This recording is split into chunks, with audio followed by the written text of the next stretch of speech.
ગરબા આયોજનમાં ક્રિકેટર અક્ષર પટેલે હાજરી આપી હતી। ક્રિકેટર અક્ષર પટેલ સાથે ક્રિકેટર રિપલ પટેલ પણ હાજર રહ્યા હતા। નડિયાદના ધારાસભ્ય જિલ્લા ભાજપ પ્રમુખની હાજરીમાં ગરબા મહોત્સવનું આયોજન કરવામાં આવ્યું હતું। ક્રિકેટર સહિતના મહાનુભાવોએ માતાજીની આરતી ઉતારી અને આરાધના કરી હતી।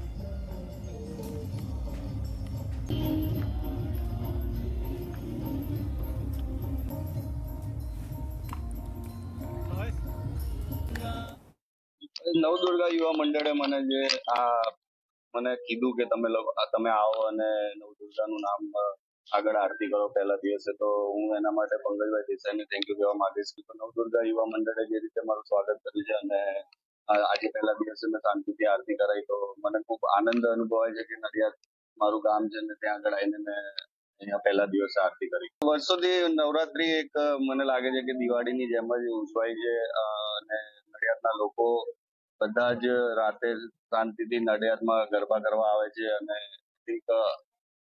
બે ત્રણ જગ્યાએ થાય છે નડિયાદમાં ગરબા અને બધે જ ક્રાઉડ થાય છે, પણ નવદુર્ગામાં લાસ્ટ ટાઈમ બી મેં જોયું હતું કે બહુ ક્રાઉડ આવતું હતું અને બધા મજા લેતા હતા ગરબાની। તો એવી રીતે શાંતિથી ગરબાની મજા લે અને નડિયાદના લોકોને આનંદ મળે એવી મારી શુભેચ્છા।